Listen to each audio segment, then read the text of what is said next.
So many of you, especially if you've been learning English for a while, you might know this feeling, right? This really frustrating point where, okay, you can understand English when you hear it, no problem. Hmm. But then when it's your turn to actually speak, it's like, uh, something just freezes, your voice gets stuck. Yeah, that fluent person you are in your own language suddenly feels, well, gone, stuck. Exactly. Yeah. And if that sounds familiar, you really, really are not alone. Oh, absolutely. It's such a common experience, way more than people think. Mm. And it's a real barrier, to feeling truly fluent. And that disconnect, that specific feeling, is exactly what we're diving into today. Okay. We're drawing our insights mainly from this really interesting source, a slow English podcast series. Oh, right. Yeah, and it's specifically made to help bridge that gap, between understanding and actually speaking, especially for beginners, using clear, slower English, real stories, natural ways of talking. It sounds like a very gentle approach, Mhm. focusing on getting from just listening to actually, talking with confidence. Precisely. And to make this really clear, the source tells this great story about a friend, Lucia. She'd been learning English for about a year. Okay. Now, in Spanish, her first language, Lucia, is like amazing, super talkative, tons of energy, speaks fast, big hand movements, real sparkle in her eyes, just fills the room. Right. You get the picture of someone totally comfortable, totally expressive in their native tongue. Totally. But then, the second the conversation flips to English, everything changes, fundamentally. How so? Well, her whole way of being shifts. She starts fumbling for words, looks down a lot. Oh, wow. Yeah, she pauses kind of awkwardly, sometimes repeats herself, the big hand movements, Hmm. gone. Her voice gets really soft, almost hesitant. Hmm. And instead of flowing, she'd say things like, wait, how to say this? Or, I'm sorry, my English is bad. Even if it wasn't actually bad. Exactly, even when her English was actually pretty good. It's striking, isn't it, how just switching languages can change your whole physical presence. It really is. And the source mentioned a wall, right? Between her thoughts and words. Yes, that wall is such a perfect description. You could almost see it. After struggling for a bit, Lucia apparently sighed and said something really powerful. What was that? She said, I understand English, I really do, but when I try to speak, my mouth just doesn't work. Wow. That hits hard. It really does. And I know so many people listening right now, you feel that. Exactly that. You get English, you watch movies, maybe you even think in English sometimes. But opening your mouth to speak feels like climbing a mountain. Yeah. So what's really going on there? It's not just about not knowing enough words, is it? No, not usually. Hmm. It's crucial to see this isn't about like intelligence or how much vocabulary you've memorized. It's often deeper, more psychological. Psychological. Yeah, the source touches on this idea, sometimes called a high effective filter. Basically, an internal barrier where anxiety, fear of mistakes, that kind of thing, it can literally block the language from getting to the part of your brain you need for spontaneous speech. Okay, that makes a lot of sense. It's not a knowledge gap, it's an anxiety block. Pretty much. So if our brain freezes like that, what's the root cause? The source points out this really key difference between listening and speaking. Mm-hmm. Listening, it says, is often soft, quiet, private. You can do it alone, pause, rewind, think about it. No pressure. Exactly. It's passive in a way. Yep. But speaking is inherently active. Active how? Well, neurologically speaking, too. It demands you choose words right now, move your mouth correctly, use your voice.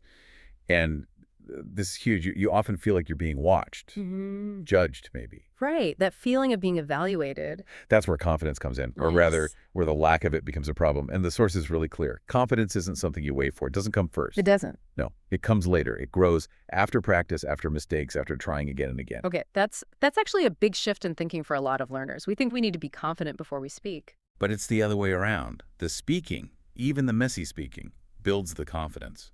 So if my mouth feels frozen, it's not because the words aren't physically there in my brain. Probably not, no. It's more like my brain is hitting the brakes, like a self-protection thing. Exactly. It's sort of a primal response. Your brain sees this unfamiliar territory, speaking a new language, as potentially risky. Risky how? Like fear of messing up. Yeah, fear of sounding wrong, fear of being judged, fear of, well, failure. It can trigger that fight, flight, or freeze response. And for speaking, It often means freeze. Wow. Okay, so what does that actually mean for someone listening feeling stuck? It means you're not broken. You're not bad at English. You're not lazy. You're just human. Your brain is trying to keep you safe from what it perceives as a threat. That's actually quite comforting, isn't it? Reframing it like that. It takes the pressure off perfection. Right. So you don't need perfect English to start. You need, the source calls it brave English. Brave English, I Yeah. like that. Yeah, English that tries, English that might sound a bit shaky, a bit uncertain, but it keeps going anyway. Like the baby learning to walk analogy in the source. Exactly. They wobble, they fall down, but nobody yells at them to stop trying. Oh, you encourage them. Come on, you can do it. One more step. We need that same gentleness with ourselves when we're learning to speak, that encouragement. Absolutely. And that starts with taking just one small step, maybe even tiny, Like what? like just whispering a phrase out loud, or even just saying it silently in your head while mouthing the words. Anything to start engaging your voice. Why does that help? Because each time you do that, even really quietly, you're sending a little signal to your brain. You're saying, see, it's okay. We're safe. We're allowed to speak now. Ah, okay, so you're gently reprogramming that fear response, little by little, getting your mouth and mind working together again. Exactly. Okay, so we've kind of unpacked the why behind this block. Let's talk about some practical ways, some gentle steps, to actually start opening that door to speaking more freely. Good idea. Where should we start? Well, the first strategy the source highlights is something called shadowing. Shadowing. Okay, what is that exactly? It's actually really simple. You just listen to someone speaking English, Mm. and you repeat what they say right after them, like an echo or a shadow following them. Ah, okay, so you're mirroring them. Exactly. And the great thing is you don't have to think about grammar or choosing words or making sentences. Yeah, it takes that pressure off. You just follow. Yeah, like a gentle echo, Yeah. as the source puts it. You could start with really short sentences, maybe even from the podcast we're talking about. Things like, I'm learning English slowly but surely. Or I can speak. I just need to try.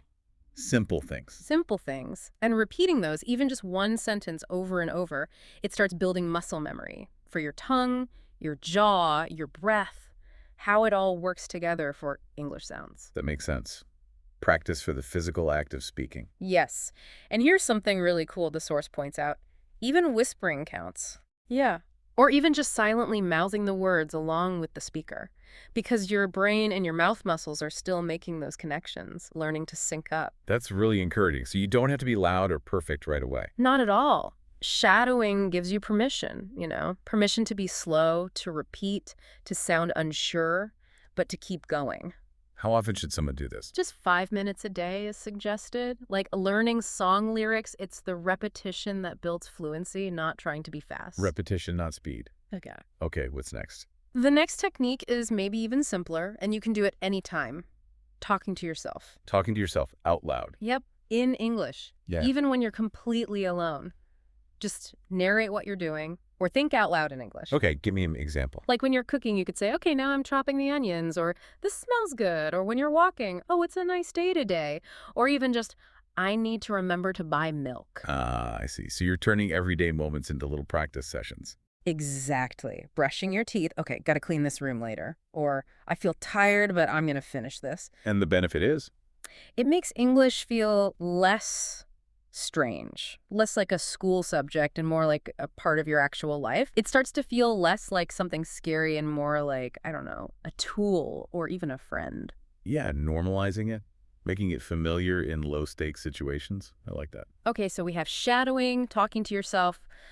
Let's move on to something maybe a bit deeper now, building confidence. Ah, yes, confidence. We said it comes after practice, but how do you actively build it? Right, because you can know all the words, you can practice the sounds, but if that fear, that apprehension is still there. Your voice stays locked. Exactly. So the source says confidence isn't something you just suddenly get. You build it, like brick by brick, moment by moment. Okay, how do you lay those bricks? Well, here's the small secret, according to the source, which might feel weird. Go on. You have to start speaking before you're ready. Before you feel ready, even if you feel terrified. Yes, even if your voice shakes a bit, even if the sentence isn't perfect, because the goal isn't perfection. Right, you said earlier, progress is the goal. Progress is the goal. You don't need fancy words, you just need brave words. Little brave words. Words like, I don't know the exact word, but it's like, oh, my English isn't perfect, but I really want to communicate this. So acknowledging the imperfection, but trying anyway. Exactly. And when you actually say those things out loud, something shifts. You stop hiding, you start sort of showing up, you take back a bit of power. And what does that do to the brain, that fear response? It tells your brain, see, I did it. I spoke and I survived. It's safe. And slowly, your brain starts to believe it. English stops feeling like a threat. So it's about creating positive speaking experiences, even small ones. Yes. And finding safe spaces to do that is key. Like what kind of spaces? Could be a really supportive friend who won't judge you. Or maybe a small online group where everyone's learning. Or even just recording yourself talking. Recording yourself. Doesn't that feel scary? Yeah. Maybe at first. But the idea isn't to listen back and criticize every mistake. It's to listen back and cheer yourself on. Like, hey, I did it. I spoke. Changing the self-talk around it. Focusing on the effort, not just the errors. Exactly. It's about building that confidence, step by gentle step. The message is so clear. You don't have to be fearless. You just have to try anyway. To show up. Okay. Yeah. That's really powerful. And when you keep showing up, that's when things start to flow more. English starts feeling like you. Mm-hmm. Okay, one last area the source brings up, which I think is often forgotten when we learn languages. What's that? Emotion. Emotion. How does that fit in? Well, think about how you talk in your first language.